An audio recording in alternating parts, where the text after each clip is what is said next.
Hey, what's going on, everybody? Welcome to Prison Talk with the Hoodyman, where I talk about my experiences in the Ohio Department of Rehabilitations and Corrections, where I spent over 21 years of my life. If that's something you're into, I'd appreciate it if you hit the like and subscribe button and help my channel grow. That would be super, super dope of y'all. So let's begin. Today I'm going to do something a little different. I'm not going to necessarily get into a specific story. I'm kind of just, as I've said in prior videos, I'm literally just, you guys who are with me right now, you are with me from the very beginning. And much love for that. Because my motivation behind this is to eventually get to a level to where I can start helping people. And so yeah, so thank you guys for that. I'm not going to respond to any of the comments or the messages specifically that I've received since my fresh out interview. It's going to be kind of an in general thing. Understand that I haven't been in the Toledo Correctional Institution since 2013. That's when I rode out of there, and I haven't been there since. Now, I was there from the opening and pretty much everything in between there, but I haven't been there since 2013. So if I've offended somebody that works there now, fuck you. Okay. And also, it's not my objective to get anybody in trouble. I'm just chopping it up. And these stories are what they are. And you maggots who work in these prisons should keep inmates' dicks out your mouth. All right. I'm going to talk about Ohio prisons in general today. They're soft. They're soft. And don't let nobody tell you anything different. Now, does violent shit happen? Absolutely. Are there violent prisons? Absolutely. There's 28 of them in Ohio. That's a lot. I'm sure Texas and California got more, but I bet you we're in the top 10. That's a lot of prisons. And out of them 28 prisons, I could think of 7 that were violent, seriously violent. Toledo, Lebanon, Ross, Mansfield, which are all either Toledo's max, the other 3 are close, which is level 3. And then on the level 2 side, North Central, Noble, Lake Erie, and that's it. So a quarter, 25%. You got 1 out of 4 shots to go to a violent prison. And even in the violent prisons, it's turning soft. And what I mean by soft is our prisons are ran by the police. If you're coming, to a channel about Ohio prisons and you're expecting to hear some gangster shit about Aryan brothers or these Bloods and these Crips and these other gangs, first of all, the Aryan brothers in Ohio are just above the punks on the totem pole. And that's the truth. They used to be a force back in the prior to the mid 90s. That the 93 Lucasville riots happened, and the ABs were a big force behind that. One of the big forces behind that, along with other organizations. But it's been gutted since, and it's just, are there still ABs in Ohio? Yes. Why? I don't know. Because literally they get no respect. They get beat on everywhere they go. They get ran off compounds. The only compound where I know the ABs to have any type of motion in Ohio is Ross. If there's another compound where they got motion, let me know in the comments, because I must not have been there. Now, that being said, there is a gang in Ohio that is violent, will smash you out, take your shit, extort you, fuck you all the way over. And they're called the Heartless Felons. And they're in just about every prison in Ohio. But them 7 that I named, they're heavy in. Maybe not so much in Toledo, but there is still a lot of them there. But all the other ones, they're probably the majority, and they're violent, and they'll fuck you over. But like I said, if you're not in one of them 7 institutions, you really don't got nothing to worry about. Because in Ohio, and including those 7 prisons that I named, there's what's called a check-in block in every prison. Every single prison in Ohio has what's called a check-in block. What that is, it's a designated wing. Some prisons have it in the hole. Some prisons have emptied out whole cell blocks on their compound. But it's a whole designated either cell block or wing to guys who are scared to be on the compound for whatever reason or another. And all they have to do is go to the CO and say, I'm in fear for my safety. And the CO at that time will cuff him and immediately remove him from the compound and put him in the check-in block. And it's called a rule, I believe it's a rule 23. If I'm wrong and anybody knows, correct me in the comments, but I'm pretty sure it's a rule violation 23.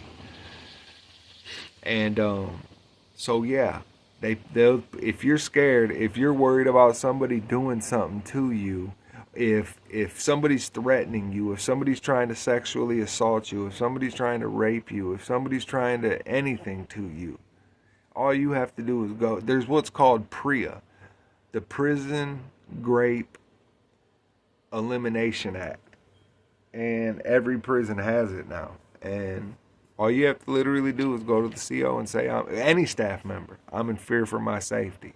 And they'll get you off the compound immediately. And I don't care where you're at. And don't let nobody tell you no different. And now, the driving force behind these blocks was the heroin. In about 2009 and 2010, heroin hit Ohio prisons heavy. That's when before that, listen, I started doing time in late 98, early 99, and I could count on one hand how many times I seen heroin from 98, 99, all the way to 2009, 2010. I could count it on one hand how many times I seen it. I don't do it. I've never done it. So I wasn't in the loop, but it just wasn't around. It was, and when it did come around, you heard about it, because it was so rare, and I was always into the shit, so But anyway, in 09, 010, it hit hard, and guys was strung out, and so they would run up dope bills, and it just got bad. People were getting murdered, people were getting assaulted, people were getting cut up, people were SA'd, people were, it was like living in the projects. And I know because I have lived in the projects. But it was basically, at Toledo, we were free. We just couldn't go home. We had access to anything you wanted, from cell phones to women. And that's a fact. Now, back to these check-in blocks. So what guys would do is they would run up bills. They were so strung out on heroin that they were running up bills that they couldn't pay. And guys were threatening them and wanted their money. And it's elevated to the point now to where it was so bad, the holes were so flooded and backloaded with inmates that every prison in Ohio had to open up a sanctions wing for check-ins, for people who are scared to be on the compound. And I've been in prisons. I was in Ross with a guy who had been in the check-in block for like 3 years or 2 years or some shit. 2.5 years. They wouldn't ride him out. He was trying to get rolled out to another prison, and they wouldn't ride him out.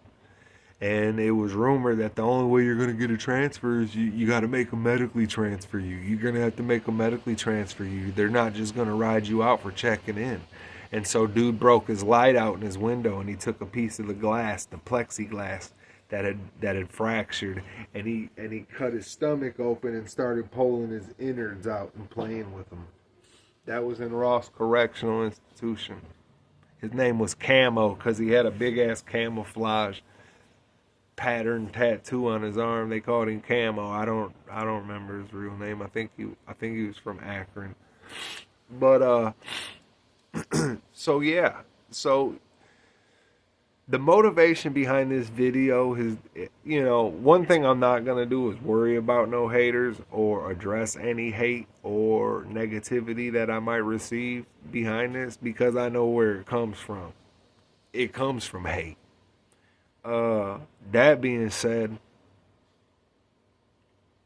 I'm never going to get on here and lie. I'm never going to get on here and exaggerate. If I get to the level that I want to get to, I got a boatload of guests who were in these institutions with me that I'll be able to start bringing in, and yeah, bringing the receipts, and yeah, it's going to get real groovy on here, y'all. Just stick with me. Just please stick with me, because I got so much to give. And this is all I know, and that's embarrassing. I'm ashamed of the life that I chose to live. That being said, I kind of didn't choose that life neither, because there was a time where I was just a 13-year-old kid crying out for help. And instead of help, they gave me the clink. They sent me up the river. And it was sink or swim. Either you're going to become a victim, or eventually one day you're going to wake up and look in the mirror and you're going to become the animal that you were fighting off for all those years. So it ain't about the physical, it's all the stories are about the grapes and the essays and the assaults and the knives and the violence. That's all you hear when it comes to prison, and I get it. But what people don't understand is the mental toll that it takes on us. And the pain and the hurt and the loss. So think about that. Think about your family. Think about your loved ones. Think about the people who really love you, because you will find out when you go to jail who really loves you and who don't. Trust me. This channel hopefully will one day be able to provide help to people that are still in these situations. That's what I want to do. I want to provide help for friends, people I know who have been locked up since the mid-90s and are still locked up.